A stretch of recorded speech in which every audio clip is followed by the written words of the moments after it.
Hello, everyone. My guest today is Baird Hall. He's building out many different companies, but most importantly, he's a tech entrepreneur. He's co-founded three Bootstrapped SaaS companies designed to help podcasters and video creators to get more reach and engagement on social media. As a founding partner in Lo-Fi Ventures, he's co-founded Wavve, Subtitle, and Duplicate. All right, Baird, you ready to take us to the top?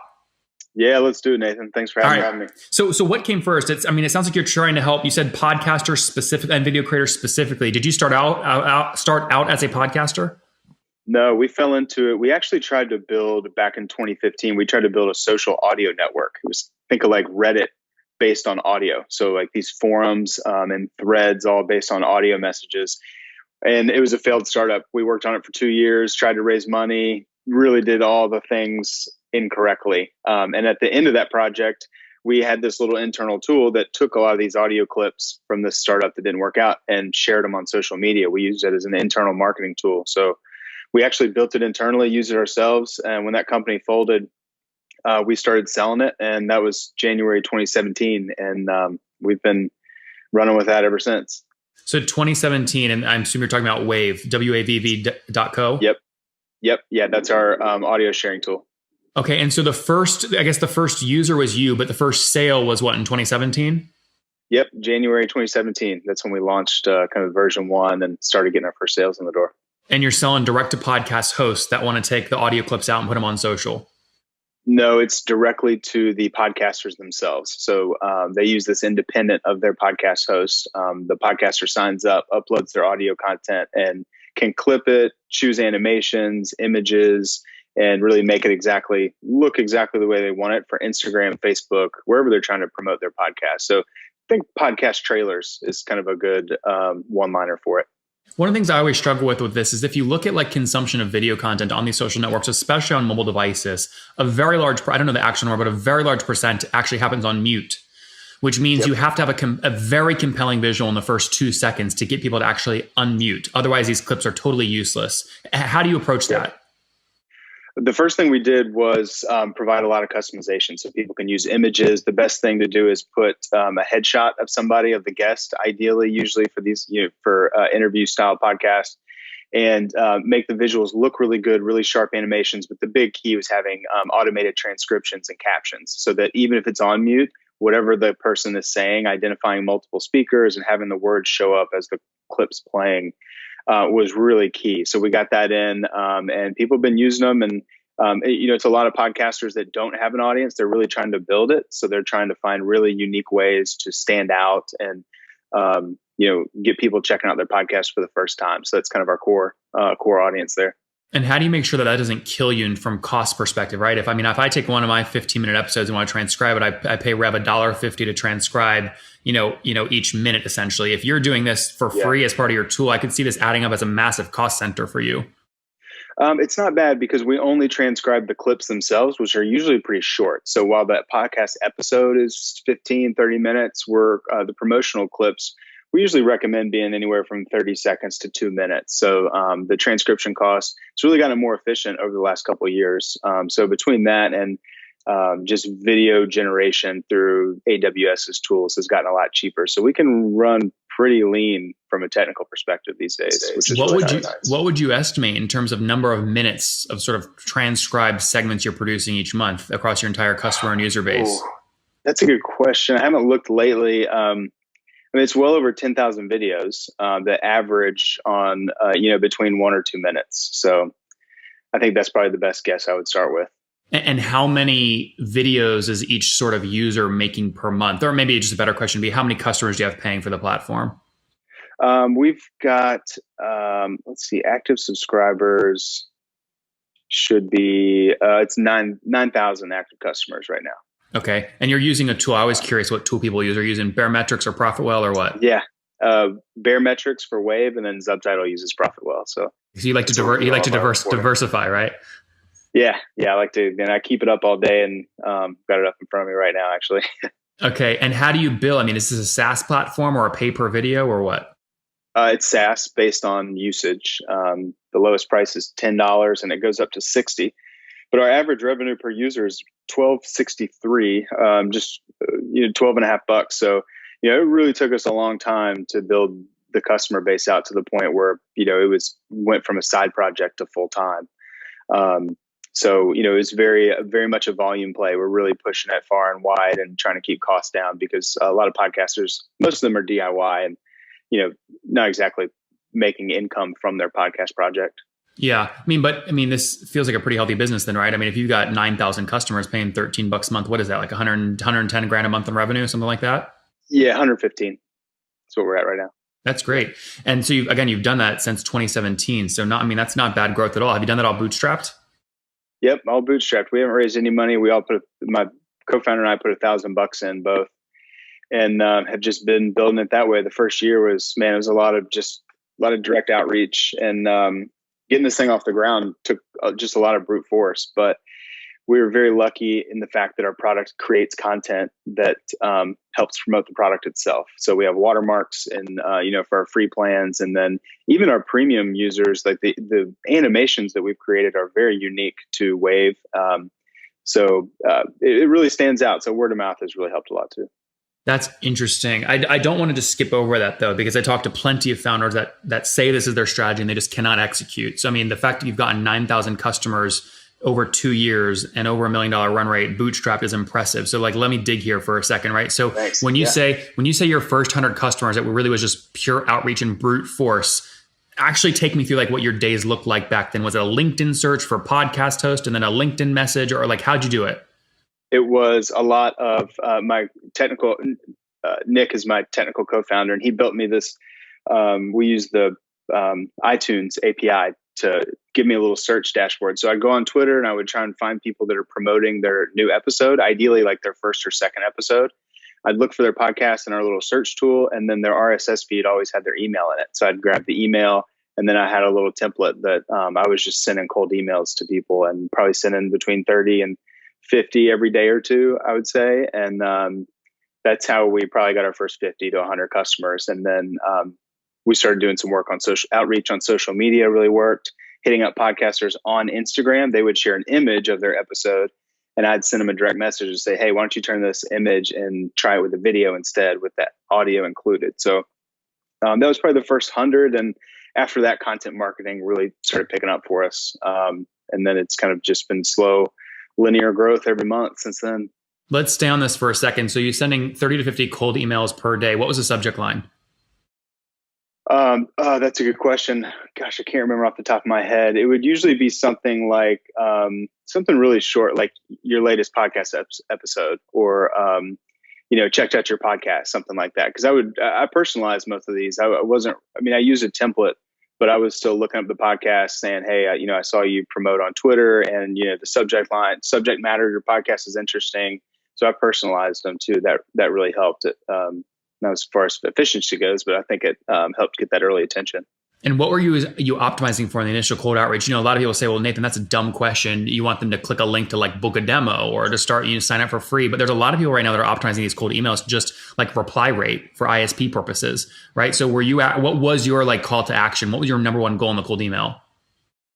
So my approach for cold email is I keep the initial outreach very short, and I usually try to start with an open-ended question that all I'm trying to do is invite a conversation. Like I'm not even trying to get them to do anything in that first email. All I'm really doing is trying to get permission to sell them something they might be interested in. So instead of saying like, hey, I built this tool, here's what it does, here's the pricing, in this big cold email, the email would just say something like, hey, I saw you are promoting a new podcast. Like, congrats on that launch. I know it takes a lot of work. What else are you doing to promote it? Like, what else are you thinking of? And if somebody really cares about podcast promotion and they're trying to find new things, they'll reply and tell us what they're working on and just start a conversation. So that was really kind of my first, is really the first goal. And then in that follow-up conversation, that's when I introduced the product, and I'm trying to get them to sign up for a free, our product's always been freemium. So it was always sign up for the free plan. You can create a video, no risk. We'll delete your account if you want us to, whatever, and get them to actually try it out. What is the number one utility metric that free accounts hit that make them convert to your $10 a month plan? Is it the 10 minutes of video generated per month? Is it the rollover features? Is it the no branding reason? That's the main reason people upgrade. What's the number one reason? The number one reason they upgrade is more time. Our free plan is very limited. It can allow people to create, maybe 2 30-second clips or so on the free plan. So it's really when they hit that metric and they want to create, 3, 4, 5+ videos within a month. But yeah, our product funnel is it's actually pretty straightforward as far as every step in the process. When they upload the video, the chance of conversion increases. But really, what happens? The best time is when they upload and create their first video. Like, people that go through that, I think we're converting like 25-30%, and we have our conversion rate's around 7-9%. So we have a lot of volume coming in for that type of conversion rate to sustain growth. Well, so let's like break that down. Let's just take June. So last month, we're recording this on, I don't even know what day it is, July 28th, right? So in June, how many new free trials did you have come in? I would have to pull up our reporting, and I don't have that exactly. I guess is. Well, we get 300 a day, so I guess we'll just have to do the math on that. So 3,000, I would say between 3,000 and 4,000 free trials. Okay. And then the main action that those free trials have to take is to create that first video, right? So on 3,000 and do this each month, how many would you say actually create that first video? It's over 50%. Okay, 50% first video. And if they create a first video, so of the 1,500 accounts that create that first video in a month, about how many of those convert to paid? That's a good question. It's probably half. I think it's around 30 or 40%. Got it. So if you start with 3K trials at the top and then we go down the funnel, 50% first video. So 1,500 make a first video and then another 30%. So about 500 convert to paid. You're adding about 500 new customers a month? More like 1,000. So probably have to work back way from there, between like 800 and 1,000 new customers. So those numbers are probably a little low on the conversion side. Interesting. So what do you think your opportunity is, right? I mean, it sounds like you've actually done what most people would do, right? Which is you build a large freemium base, and the way to generate more revenue is obviously keep that funnel going, but also upsell them additional products to increase your ARPU per customer. So you've built new products. I mean, is that the thinking there? And if so, talk to us about the second product. Yeah, we actually built another product within Wavve called Wavve Link, which is a landing page for your podcast. So we do have an upsell available there for $8 a month. So you can use a custom domain, and it's just a nice, easy landing page for your podcast. But Subtitle was really the second product that came out of this when we built our automated transcription tool for Wavve. That was just for these audio clips. Well, we went through all this work of generating automated transcriptions and rendering them in videos using FFmpeg, that we figured anybody can use this for any product or for any video. It doesn't have to be a podcast. So Subtitle was actually another company that spun out of this that just focused on actual video footage as opposed to audio to video. So Subtitle is the second product. And it was just a pretty simple captioning tool for any video. You upload it, same thing happens, transcribe, and then create a new video with the captions. But that did okay. We got up to like... Baird, I was going to say from a product perspective, I land on the Subtitle page and I go, oh my gosh, any Gary Vee wannabe signs up for this instantly, because it basically lets them create the Gary Vee style video like instantly. And you probably know that about your customers. Sometimes we joke that we're basically just creating companies to help people look more like Gary Vee. Same thing with the audio, the Wavve audiograms. He's done those before. So yeah, we're definitely, leaning into these video trends. And just trying to, this is what people want to create, and we try to make it easy for them. So Subtitle is, it was interesting. It was just a captioning and subtitling tool, and it was okay. We were doing like 7,000 to 10,000 a month, pay per use. We were doing like buy bulks of minutes. It was very transactional. And it kind of clicked with us, that same thing about the Gary Vee style video. So we've really shifted to more captioning is just a part of it, but it's all about getting your videos ready for social media, getting the progress bars, transitions, cropping, things like that. Yeah. I am surprised, by the way, that you do not have a stronger SEO strategy. I mean, all of your keywords, I brought it up in Ahrefs. Most of your traffic comes from people searching the brand name, or like audio waveform generator. There's not a lot of subtitles on podcast or podcast words, or there's not a lot of those keywords you guys are ranked for. So I'm curious why you haven't explored that channel. Well, it's tough. We do a lot of organic I mean, we have a lot of blog posts, but yeah, most people are finding us with direct searches. And I think that's because it's hard for people to articulate what these types of videos are because they're kind of hard to define. Audiogram is like the best kind of term that's come up, but the average person doesn't really know what an audiogram is or what that even means. It's actually like a hearing test, which is confusing with SEO. So I think it's hard for people to like type in exactly define what they're looking for, but when they see it from one of our customers that's using it and hears about it that way, then they're just like, oh, we find people all the time that's like, oh my gosh, I've been looking for this exact thing. So I think that's probably the best explanation because we definitely have been hitting, the turn audio to video keywords quite a bit in all of our blog posts. But yeah, it's kind of hard to get the attribution down perfectly for that. Yeah. Help me understand growth. So again, you're at about 115,000 a month right now in revenue. Where were you a year ago on Wavve? A year ago, we were at 51,000. So we pretty much doubled in the last 12 months. Great. And again, nothing raised except a couple thousand you guys put in at the beginning. You guys profitable? Yeah. Oh yeah. But we are maniacal about our profit margins, and we sit around 70% for monthly profit margins. Yeah. So you're taking like 70 grand to the bottom line every month. Yeah, that's what this month was. Baird, I rarely get the chance to do this because most people I interview are like the Silicon Valley, New York types that are burning like 30 million a month and are going to be like out of business tomorrow. But like the ones I enjoy the most are the founders that you never hear them talking about building $1 billion unicorn. They don't care about a TechCrunch headline, but they are happy, they're healthy, they're traveling the world, and they're printing money. And so one of the questions I always have for founders like you is, how do you think about, and this is not a bad question, by the way, I think a lot of founders, this is like, well, I don't want to talk about taking money out of the business, but personal wealth gives you more freedom and makes you happier, right? So how do you and your founders think about generating personal wealth out of the company? You just pay out dividends every month, or how do you think about that? Yeah, just distribution. So we all have our own personal LLCs that we kind of manage and the company pays to. So we distribute as much cash as we can. I mean, as far as Wavve goes, we're not really seeing any major product development right now to reinvest into. The product's pretty mature. Podcasting's continue to grow.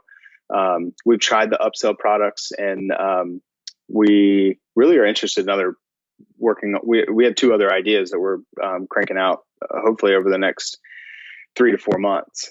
So yeah, the idea is to distribute out as much cash as we can and use that flexibility and freedom to keep working on and building more companies. It's what we love to do. We're not operators. We do it obviously because it's part of the gig, but we really love creating new companies. It's that first 6 to 12 months is what we really love. So we're kind of hooked on that. You're clearly very good at going from like nothing, right, to, a $2 million run rate, like over and over again, right? I mean, so do you sort of see that as your sweet spot? Is that over time you'll keep launching these new products, and the way that you really generate a lot of personal wealth is you essentially, once you hit a $2 million run rate on these things, highly profitable, you flip them and sell them to people for a big exit? I think that's the plan. We're seeing with Wavve at this point that, as far as what Wavve really needs is more operations and operators coming in, because if somebody can come in and, shave off 0.5% of churn, it's going to make a big difference. But that's not the kind of stuff we like working on, that very minute, specific type of more managerial type work. So yeah, I think there is a sweet spot for us as far as companies go. We don't want to build too big because we also don't want to be managing sales teams and project managers and, have a bunch of people under us. We like to do the actual work. So we don't want to outsource everything.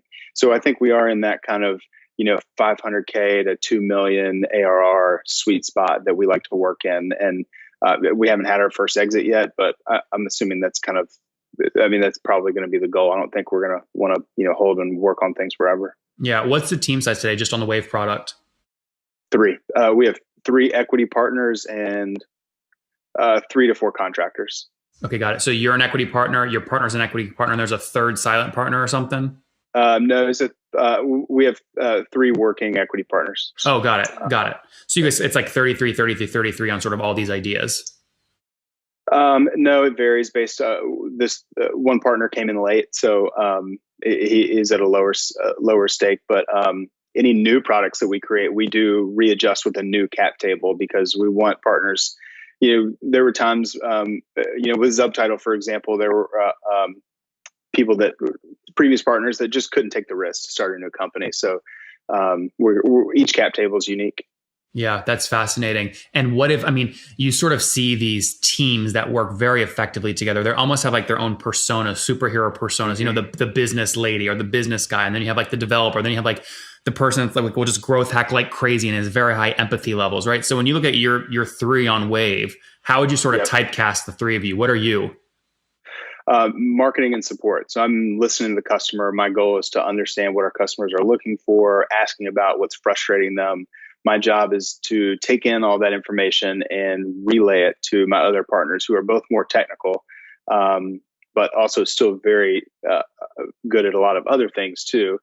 But Nick Fogel, who's my original co-founder, he's a former lawyer turned software developer, so he can wear a lot of different hats. And he plays more CFO, basically. He's like really high level. He's doing software development, but in the company standpoint, he's really thinking high level about finances and allocating resources, things like that. And then Rob, our third partner, he is front end feature development. He can really take all of this and put it into the product. So that's kind of how us three kind of all work together. No team in Argentina or Krakow, Poland. It's those two guys developing it, or no? Those two, and then we have a almost full-time developer that's local here, and a full-time marketing coordinator. Okay, so 5 of you guys total. Yeah. And where is here? Where are you? Charleston, South Carolina. Oh, very cool. Okay, so sort of 5 on the team. You're a lawyer turned software developer, and CFO sort of does some dev work. Then you have another kind of your 3 equity partners that does more of the front end dev work. And then you have sort of a full-time developer there in Charleston, and then sort of a full-time growth hacker. Yep. Yeah, that's pretty much the team. Yep. And a full-time support person as well. Okay, so 6 of you guys is total, but still pulling 50, 60, 70 grand a month profit at the bottom line.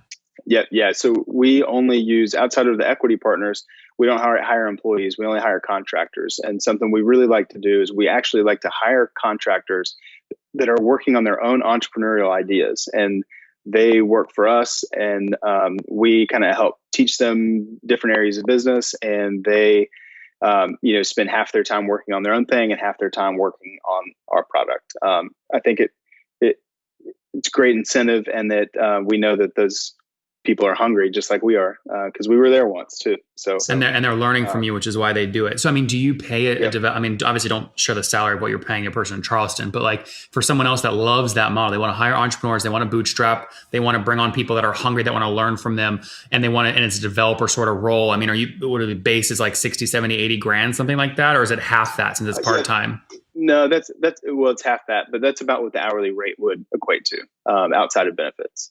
Got it. So your sort of job description would sort of look like, listen, I want you to keep building your side project, man, keep hustling, but I think you can also learn from us. So we'll pay you 30, 40 grand fixed annually for you to do front end dev work, keep doing your thing. And when you're ready, you can just transition totally out and keep building your own product, and we'll bring in another developer. Yep. Yeah. And we make it very clear that we understand that you're contractors. We can't force you to work certain schedules. We can't force you to do stand-ups. We can't, we really are, really want you to have autonomy, as long as it's mutually beneficial. So we like to think we're pretty easy to work with, and we've been lucky to just find great contractors that some continue to work with us even when they're business. Yeah, that's great, man. I can see why that would be addictive. Hey, I just realized we're way over time. I apologize. I got sucked into the story here. No problem. Fill out 1 or 2 more numbers for me. What's gross churn look like on Wavve? Between 9 and 11%. It bounces around quite a bit seasonally, but so yeah, it's pretty high. We're in that prosumer area, not quite consumer, but not B2B either, with podcasters. So it's pretty high. We're doing a lot of things to try and drive that down. We've got some internal projects that we're interested in that might become products in the future. So that's definitely been a big focus for us. Interesting. And if you had to back into a CAC, right, for a new $13 a month customer, how would you back into that? Well, I know our paid, we do a lot of paid search and Google ad search, and we get a 40% return on ad spend for that. So we're spending, 20 something dollars per customer that comes through. But it's always hard to gauge with the other marketing, just because a lot of it's organic and word of mouth. But, I would think that it'd have to be around $6 or $7 or so. Yeah. And you're spending on keywords like audio tweet, screen share audio, how to market a podcast, add music to a picture, these sorts of things. Yep. Yeah, definitely. Very cool. And you learn, I mean, do you come up with those because you are on calls with customers and you hear how they talk about this thing and then you know, oh, they keep saying audio tweet. That's what we should go target. Yeah, it's a lot of, we don't do any phone calls really, but it's all through intercom chat support. So that really helps us. We really try to be hands-on with customer support, see how they're talking about things, what their language is, what questions they're asking, and usually reflect those in our help articles initially. And then we'll kind of go from there and start building out campaigns or use those to fuel content marketing, things like that. Love that. All right, man, let's wrap up here with the famous 5. Number 1, favorite business book. Favorite business book would be, I don't know if this counts as business book, but it is to me. Moneyball is my favorite book. It's about the business of baseball and building baseball teams, but the creative approach that they've used to go against the norms, very bootstrapper-ish, and I think has been kind of a big foundation of how we think about building features or hiring contractors. We're looking for value for low cost. Yep. Number 2, is there a CEO or founder you're following or studying?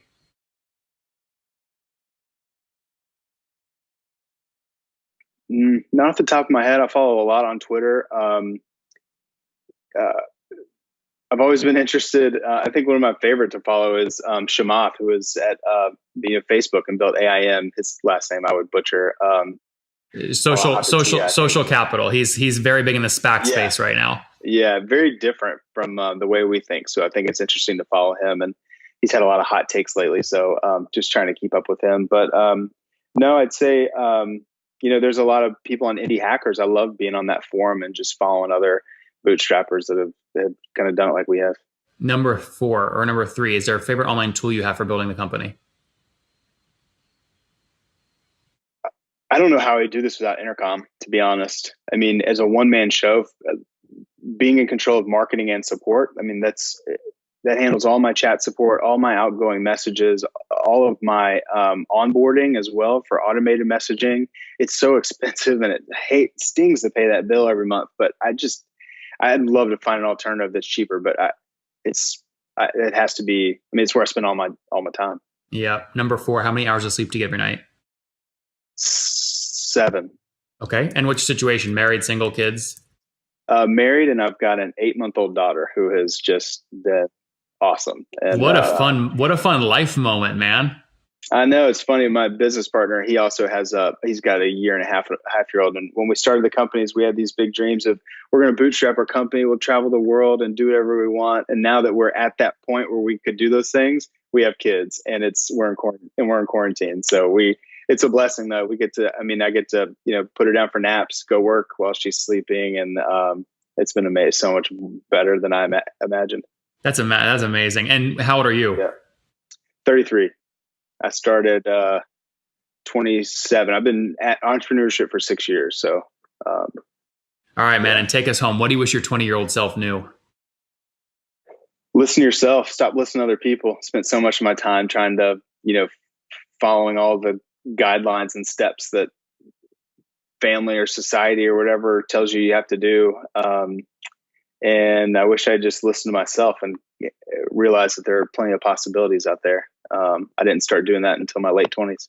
Guys, Wavve.co, helping podcasters market their shows, 9,000 paying customers at about $13 a pop, doing about $115,000 a month in revenue. And the engine is roaring. In June, 3,000 trials, 50% posted their first video promotion, 30% of those converted to paid. So call it 800 to 1,000 new customers per month. Churn is high, but you know what? Again, the funnel is so strong, it doesn't really matter. They are bootstrapped and profitable, taking about 70% in EBITDA margin, cash flow to the bottom line. That's helping the founders create great personal lives. They're happy, they're healthy, they're making money. Team of 6 people, 2 engineers. Again, focus now on scaling into other products like Subtitle.com. Baird, thanks for taking us to the top.